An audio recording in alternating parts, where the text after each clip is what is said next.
अपनी मुखवाणी से एक ऐलान करना चाहता हूं, चाहे बेशक मैं चेयरमैन हूं, मुझे वहां के एयर कंडीशन में नहीं बैठना। अगर जल्दी इन समस्या का समाधान नहीं हुआ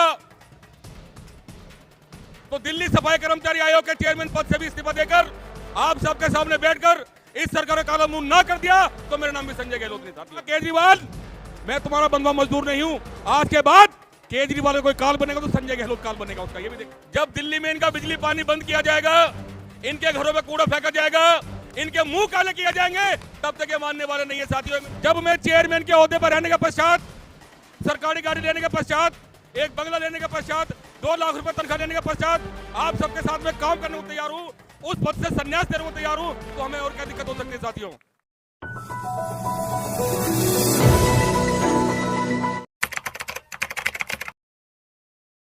बड़े दुख की बात है कि आज 6-6 महीने होते हैं डिपार्टमेंट में तनख्वाह नहीं मिलती। हमारे दिल्ली सरकार के स्कूलों में काम करने वाली जो महिलाएं हैं, ये रोजाना आयोग में आकर रोती हैं हमारे सामने। कभी किसी को लगा लिया, कभी किसी को हटा लिया, कभी तनख्वाह नहीं दी। कोई महीना खाली नहीं जाता जिस दिन सड़कों पर ना उतरना पड़ता हो इन्हें।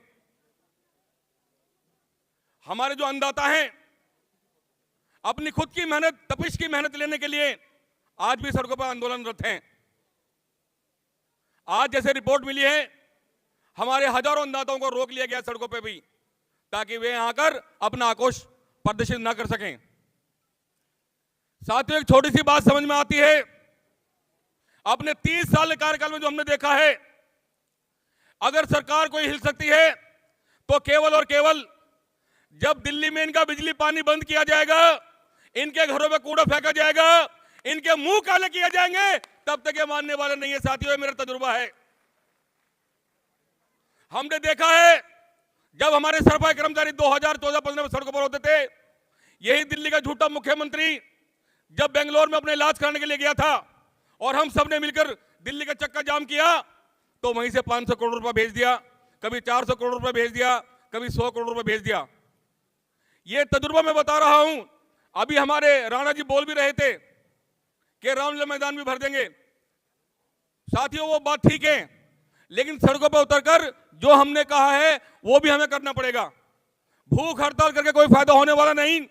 वो तो चाहते ही जल्दी जल्दी सब खत्म हो जाएं। हमारे बहुत सारे लीडर अभी स्वर्गवासी हो चुके हैं, लेकिन आज इस मंच के माध्यम से सौगंध खाते हैं, उन सबको भी नमन करते हुए आज एक बहुत बड़ा ऐलान आप सबको हाजिर नाजर जानते हुए, हमारे पूर्व में आयोग में चेयरमैन रहे आदरणीय सन्नलाल चावरिया जी, जिनके साथ 20-25 साल हमने काम किया, और हमारे सफाई कर्मचारी मौजूद हैं, हमारे अन्नदाता मौजूद हैं। अपनी मुखवाणी से एक ऐलान करना चाहता हूं, चाहे बेशक मैं चेयरमैन हूं, मुझे वहां के एयर कंडीशन में नहीं बैठना। अगर जल्दी इन समस्या का समाधान नहीं हुआ तो दिल्ली सफाई कर्मचारी आयोग के चेयरमैन पद से भी इस्तीफा देकर आप सबके सामने बैठकर इस सरकार का काला मुंह ना कर दिया तो मेरा नाम भी संजय गहलोत नहीं साथियों। ये तभी मानेंगे साथियों, में पता है, क्योंकि हमने कहावत सुनी है, लातों के भूत बातों से नहीं मानते। ये वही हमारे सफाई कर्मचारी हैं जो खुद गंदगी में रहकर गंदगी से निजात दिलाते हैं, लेकिन उन्हें भी अपने किए का अधिकार नहीं मिलेगा तो इसको बर्दाश्त नहीं किया जाएगा। हमारा कर्मचारी केवल और केवल अपने खून पसीने कमाएगा, केवल पैसा मांगता है। हमारे अन्नदाता केवल और केवल तपती धूप में एक पसीना बहाए हुआ अपना पैसा मांगता है। और जैसे सुना है कि मजदूर की मजदूर तो पसीने सूखने से पहले मिलनी चाहिए, लेकिन 6-6 महीने बीत जाते हैं साथियों। इन सब का केवल और केवल एक ही इलाज है। और एक बात और भी नजर आती है, मैं मानता हूं कि नेताजी सुभाष चंद्र बोस ने कहा था कि तुम मुझे खून दो, मैं तुम्हें आजादी दूंगा। लेकिन साथियों, हमारा कुछ और मानना है इस मामले में।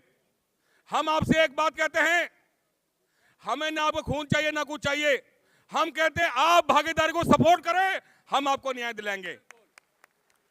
मैं तो कहता हूं हमारा नारा होना चाहिए, हम खून नहीं मांग रहे किसी का भी, केवल और केवल आपको सहयोग चाहिए। आप हमें सहयोग दो, हम आपको न्याय दिलाएंगे।